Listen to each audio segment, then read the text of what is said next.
The crystalline ships descended through Earth's atmosphere like falling stars, their surfaces shimmering with an otherworldly luminescence that made every human who witnessed them pause in wonder. Dr. Minho Kim stood at the observation deck of the Seoul National Observatory, watching the lead vessel settle gracefully onto the designated landing zone outside the city. "Incredible," whispered his colleague, Dr. Sujin Park, her breath fogging the reinforced glass. "They're actually here." The beings that emerged from the ships were everything humanity had hoped for in first contact. Tall, graceful figures with pearl-like skin that seemed to glow from within, they moved with fluid elegance. Their leader, who introduced himself through perfect Korean as Ambassador Valthera, smiled warmly as he addressed the gathered crowd of officials and scientists. "People of Earth," the alien's voice carried across the landing field through translation. Devices that somehow captured every nuance of meaning. "We come from the Galactic Harmony Coalition, a union of peaceful worlds dedicated to knowledge, prosperity, and mutual understanding. We extend our hand in friendship to humanity, inviting you to join our great alliance." Minho felt his heart race as he watched the historic moment unfold. The alien ambassador's words were perfect, too perfect.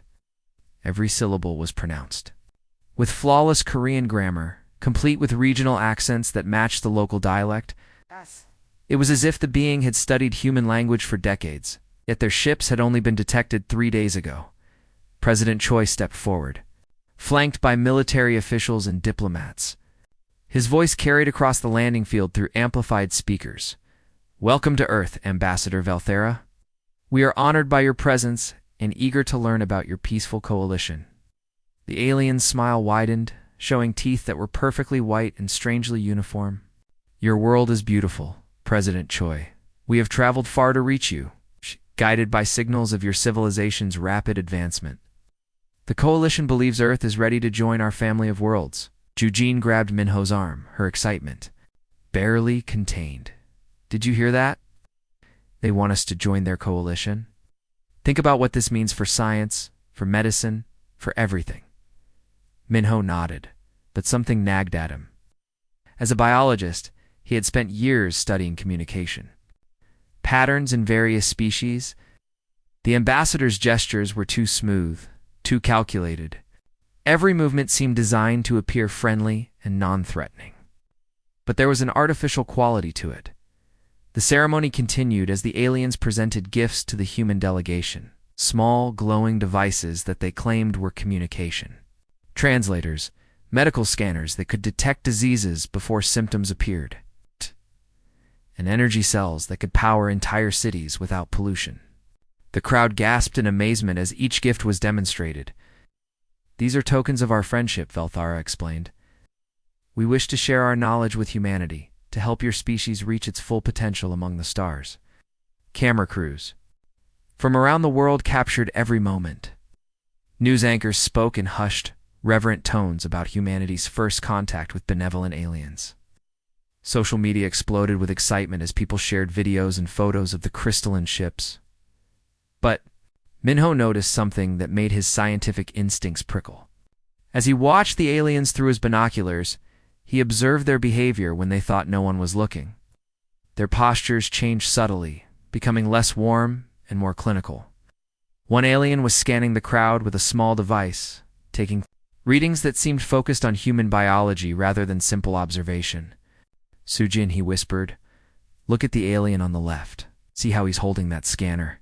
He's not just observing, he's collecting data." Sujin looked where Minho pointed. The alien in question was indeed moving a small device systematically across the crowd, pausing at certain individuals for longer periods. "Maybe it's just their way of learning about us," she suggested. But her voice carried a note of uncertainty. The formal ceremony concluded with plans for cultural exchanges and technology sharing. The aliens would establish embassy compounds in major cities worldwide, while human representatives would visit their ships to learn about galactic civilization. Everything seemed perfect, too perfect. As the crowds dispersed and the aliens retreated to their ships, Minho remained at the observation deck. The crystalline vessels glowed more brightly as darkness fell, pulsing with rhythmic patterns that seemed almost hypnotic.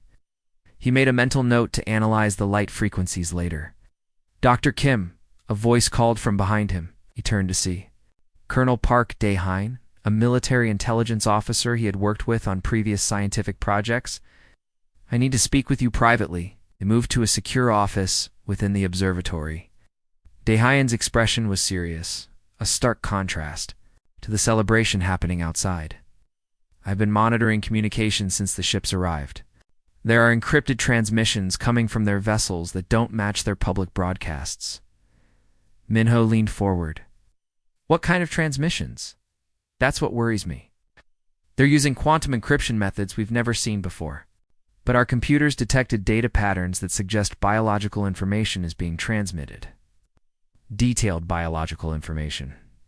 The pieces began forming a disturbing picture in Minho's mind. The perfect language skills, the biological scanners disguised as casual observation, the encrypted transmissions containing biological data. Either the aliens were incredibly thorough in their peaceful intentions, or they were gathering intelligence for purposes they had not disclosed.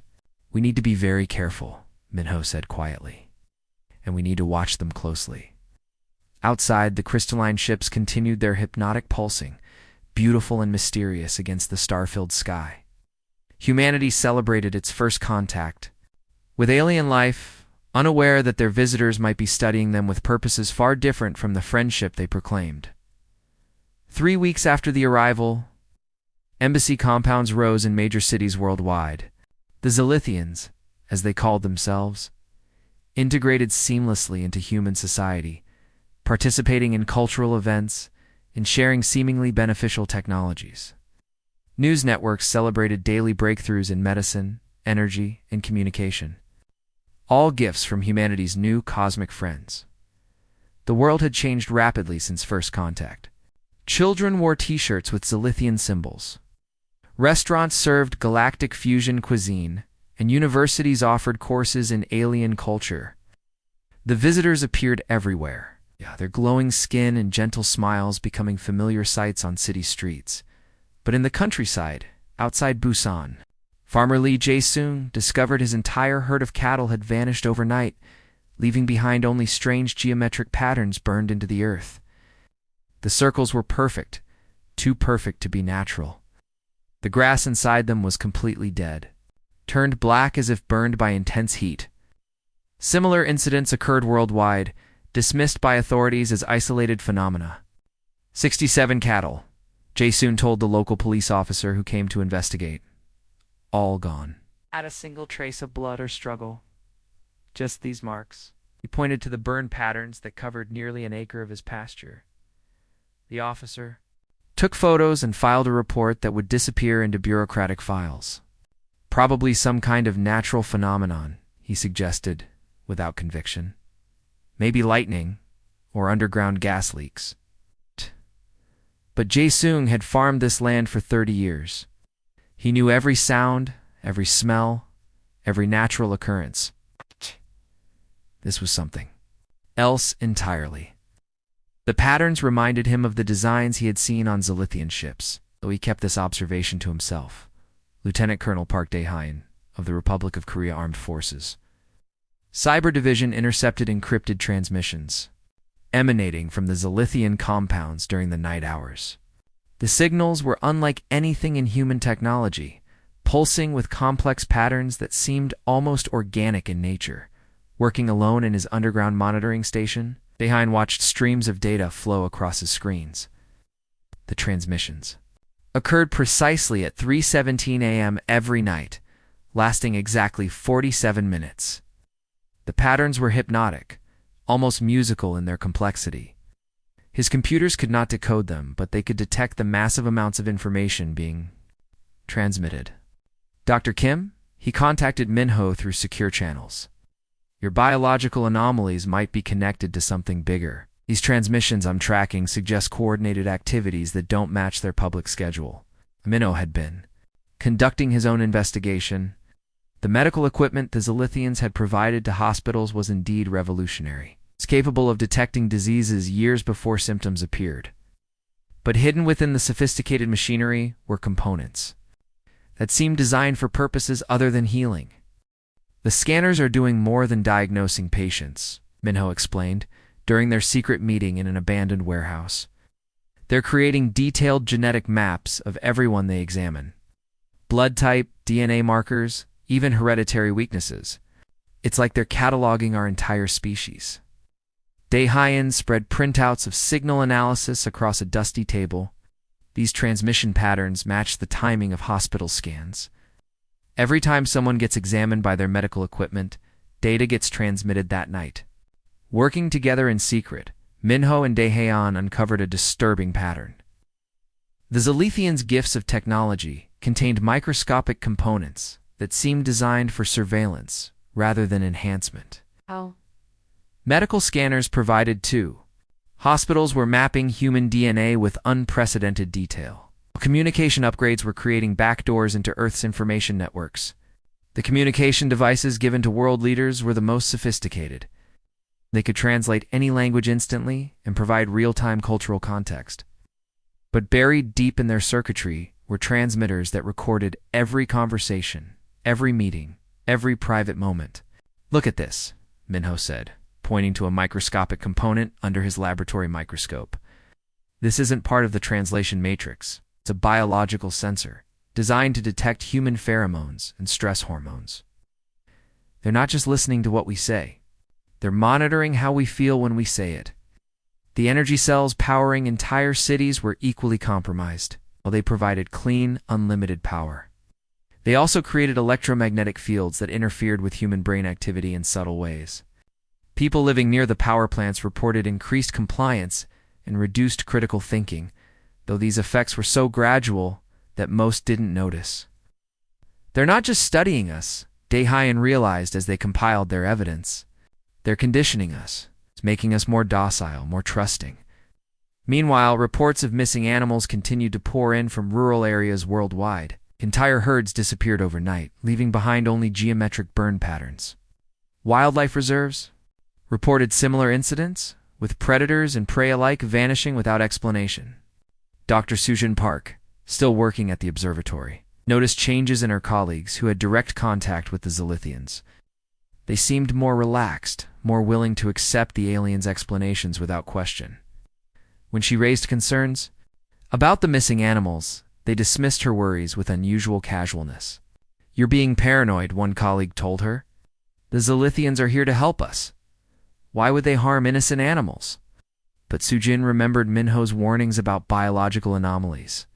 She began documenting the behavioral changes in her colleagues, noting how their critical thinking seemed impaired when discussing anything related to the aliens. The pattern was becoming clear to those willing to see it. The Zalithians were not the peaceful explorers they claimed to be. They were conducting a comprehensive study of Earth and its inhabitants, gathering data about human biology, psychology, and behavior while subtly influencing human responses to ensure compliance. As night fell over the cities, where Zalithian compounds glowed with their hypnotic light, the encrypted transmissions began again. Somewhere in the darkness, plans were being made that humanity was not invited to understand. The breakthrough came when Dr. Kim Young-soo, a linguist working on Zalithian communication protocols, discovered hidden data layers in their translation matrices. Had been hired by the government to help improve communication with the aliens. But what he found in their systems made his blood run cold. Working late in his laboratory at Seoul National University, Young-soo had been analyzing the linguistic patterns in Zalithian technology.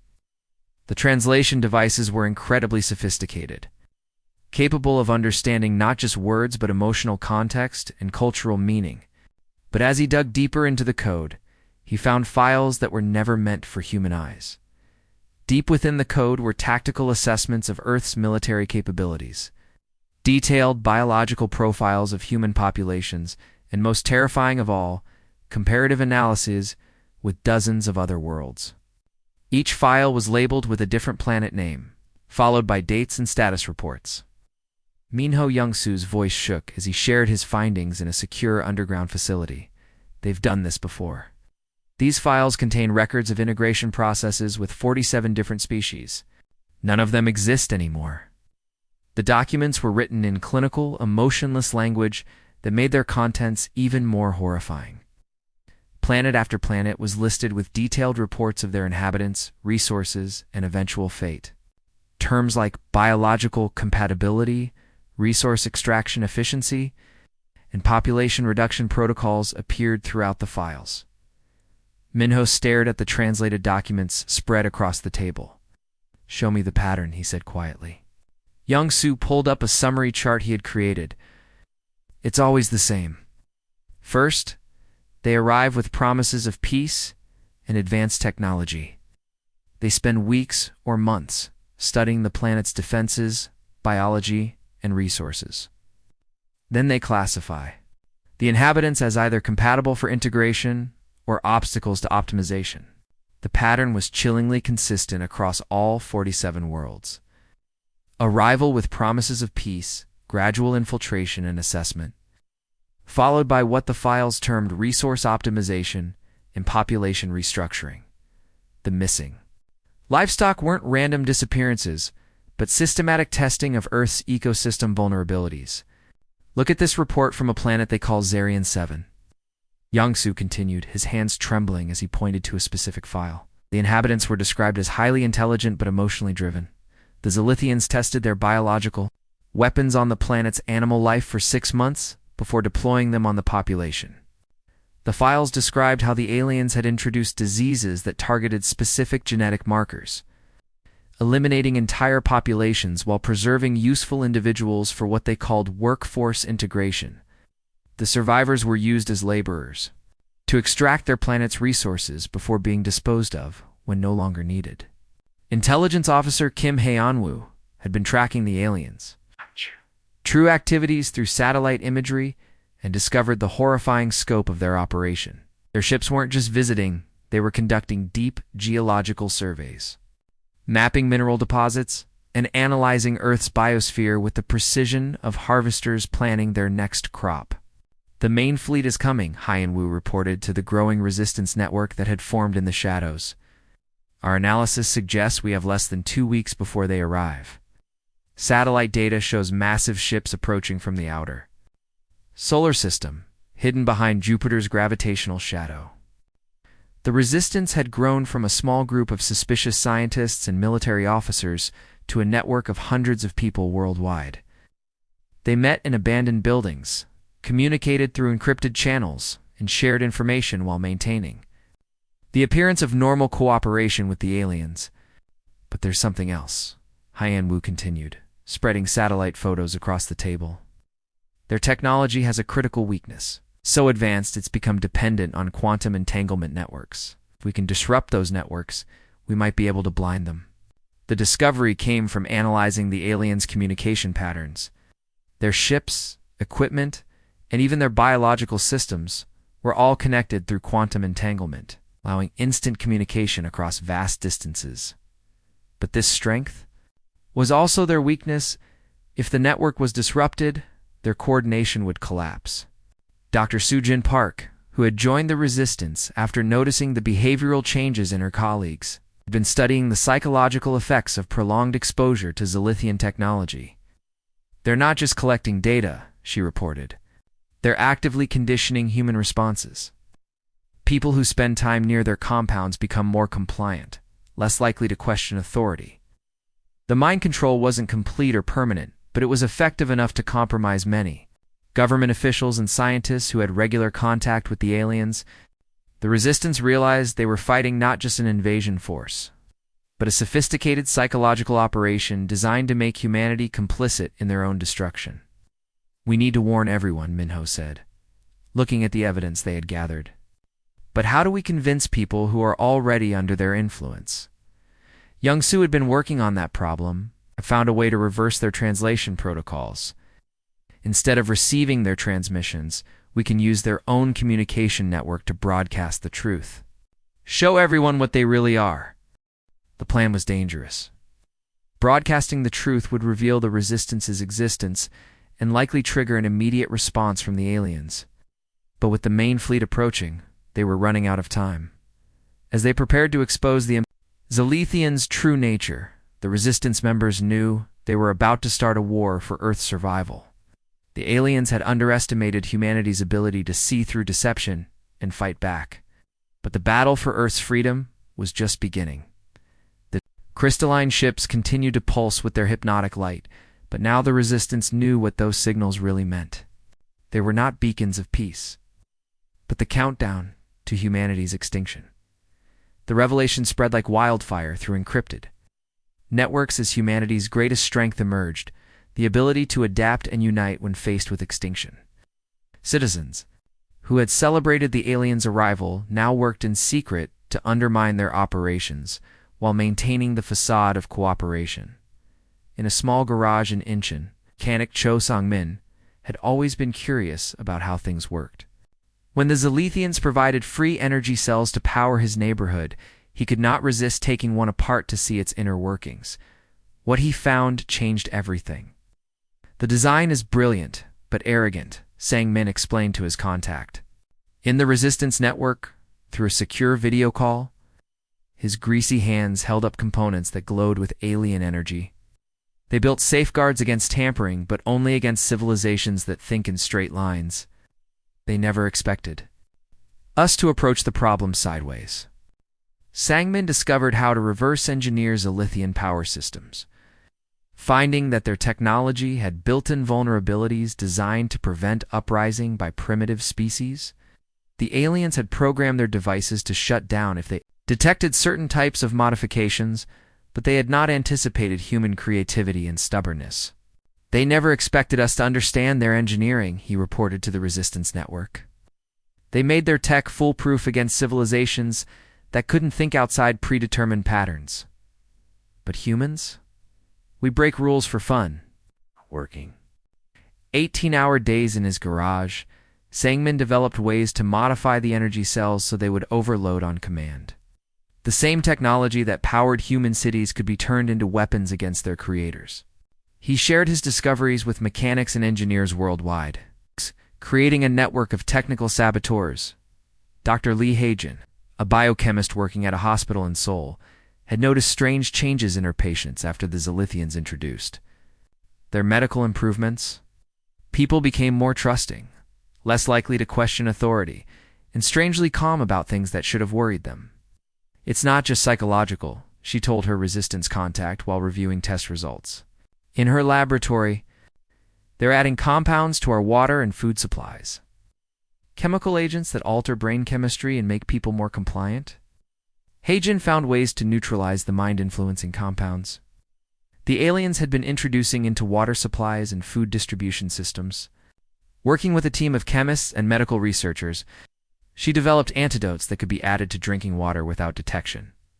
Her antidotes spread through networks of healthcare workers who had grown suspicious of the aliens' medical assistants. Doctors and nurses quietly distributed the treatments, telling patients they were vitamin supplements or immune system boosters. Slowly, people began thinking clearly again. "The effect is gradual," Hae-jin noted as she tracked recovery rates. "People don't suddenly wake up and realize they've been controlled. Their critical thinking returns slowly, which helps them avoid suspicion." Meanwhile, Captain Yoon Tae-ho coordinated with military units worldwide, sharing intelligence about Zalithian defensive systems and identifying weak points in their seemingly impenetrable compounds. The aliens' overconfidence had led them to maintain minimal security, never imagining that their carefully orchestrated deception could be uncovered. They're so confident in their psychological control that they barely guard their facilities, Tae-ho reported during a secret meeting of military officers from 12 different countries. "They have advanced sensors, but they're looking for direct attacks, not subtle infiltration." The resistance movement grew exponentially as ordinary citizens contributed their skills. Computer programmer Nam Soo-jin created viruses designed to infiltrate Zalithian systems, while teacher Kim Bora organized civilian networks to share information and coordinate subtle sabotage efforts. Soo-jin worked from her apartment, surrounded by multiple computers and empty coffee cups. Their quantum encryption is impressive. She admitted to her online resistance cell, but they're using it to protect against other advanced civilizations. They didn't account for the chaos factor of human hacking. Her viruses were designed to hide within the Zilithians' own communication networks, spreading slowly and remaining dormant until activated. When the time came, they would disrupt the quantum entanglement networks that connected all alien technology. Teacher Kim Bora used her skills in education and communication to create underground information networks. Students became messengers, parents became safe houses, and school buildings became meeting points for resistance cells. She developed codes based on children's games and songs, allowing resistance members to communicate in plain sight. Who suspects a teacher organizing a school play? Ara asked during one of her covert meetings. The Zilithians monitor adult communications, but they don't pay attention to children's activities. The Zilithians monitoring human communications, through their compromised networks, saw only continued cooperation and gratitude. They failed to recognize that humanity's apparent compliance masked a growing revolution. Their cultural databases hadn't predicted that a species capable of deception could also be capable of seeing through lies. Ambassador Velthera reviewed daily reports from his compound in Seoul, satisfied with humanity's progress toward integration. The humans continue to adapt well to our presence, he reported to the approaching fleet. Resistance levels remain within acceptable parameters. But beneath the surface, millions of humans were preparing for war. Factory workers sabotaged production lines. Farmers contaminated food supplies destined for alien compounds. And office workers introduced errors into databases the aliens relied upon for planning. As the invasion fleet approached Earth's solar system, they expected to find a cataloged, subdued world ready for harvesting. Instead, they were about to encounter humanity's most dangerous weapon, refusal to surrender their freedom. The crystalline ships continued their hypnotic pulsing, but now they pulsed over a world that was no longer sleeping. Humanity had awakened, and they were very, very angry. When the Zilithian harvest fleet emerged from hyperspace, their sensors detected the same peaceful blue world they had left behind. The surface showed no signs of military buildup, no hostile activities, just the continued grateful cooperation of a species accepting its fate. They could not have been more wrong. Admiral Kethvari stood on the bridge of the flagship, watching Earth grow larger on the viewing screen. The planet looked exactly as their advanced scouts had reported, quiet cities glowing with Zilithian energy, communication networks humming with grateful messages, and orbital defenses that posed no threat to their massive fleet. Begin descent protocols, he commanded his crew. Deploy harvesting equipment and prepare population processing centers. It should be completed within one planetary rotation. The first indication that something had changed came when their quantum communication networks began experiencing cascade failures.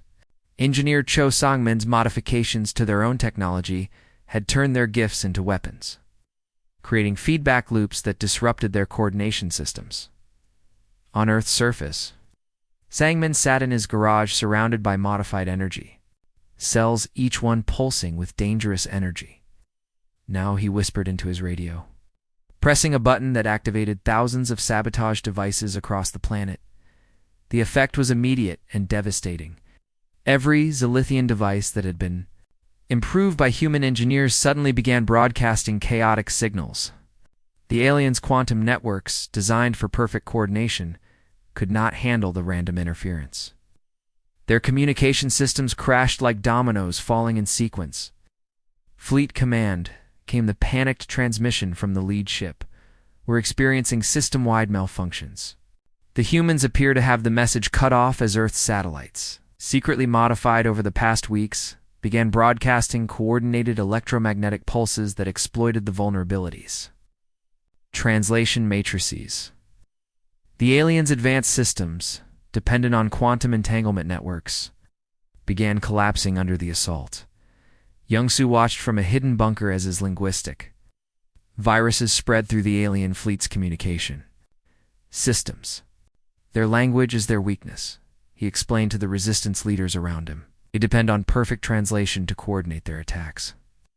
But what happens when every order becomes gibberish? The alien fleet found themselves unable to communicate effectively.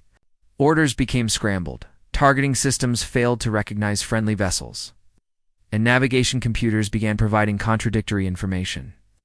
ships that had functioned perfectly for centuries suddenly became flying puzzles that their crews could not solve. From hidden installations worldwide, humanity struck back with ingenious improvised weapons. Captain Yoon Taeho's forces launched missiles, retrofitted with Zilithian power cores that had been reverse-engineered and weaponized. The aliens' own energy signatures became targeting systems for Earth's defense networks. Fire everything, Taeho commanded from his underground command center. Around the world, modified rockets launched from disguised locations, abandoned factories, hidden mountain bases, and even civilian buildings revealed themselves as weapon platforms. The missiles flew through space, carrying warheads powered by alien technology.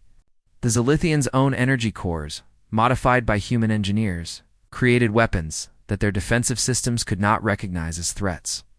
The aliens' computers identified the incoming projectiles as friendly supply ships until the moment they exploded. But the most devastating weapon was information itself. Computer programmer Nam Soo-jin's viruses had been dormant in the alien systems for weeks, waiting for this moment. As the fleet struggled with communication failures, her programs activated throughout their network. Every system they have is connected, Soo-jin explained as she watched her viruses spread through the alien fleet. They never imagined that their greatest strength could become their greatest weakness. The viruses did not simply destroy alien systems. They fed false information to navigation computers, made weapon systems target their own ships, and convinced life support systems that the atmosphere was toxic. The aliens found themselves fighting their own technology while trying to coordinate. In Invasion, Dr. Lee Hee-jin's antidotes had worked better than expected. People around the world who had been under alien influence suddenly began thinking clearly again. Government officials who had been cooperating with the invaders realized they had been manipulated. Military leaders who had been ordered to stand down began issuing new commands. All units, this is General Park, came the broadcast from Korea's military command. The aliens are not our friends. They are invaders. Defend Earth with everything we have. Similar messages echoed from military bases worldwide as the alien mind control wore off. Soldiers who had been confused about their orders suddenly understood their mission. Scattered resistance became a coordinated global defense force. The Zilithian fleet, facing their first decisive defeat in centuries of successful conquests, found themselves outmaneuvered by what they had considered primitive creatures. Their harvest ships, designed to process compliant populations, were unprepared for coordinated resistance. Retreat, Admiral Kethvari commanded, but his order was garbled by the communication failures. Some ships heard attack, others heard surrender, and a few received the message as a recipe for traditional Zilithian food. The fleet's formation collapsed into chaos as Earth's improvised weapons continued their assault. The alien ships began exploding one by one. The crystalline vessels that had once seemed so beautiful now cracked and shattered like glass in a hailstorm. Debris rained through Earth's atmosphere, burning up in brilliant streaks of light.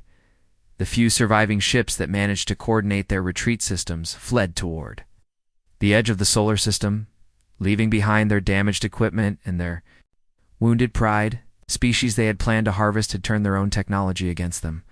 From observation posts around the world, humans watched their invaders flee into the darkness of space. The war was over, but the victory belonged to Earth.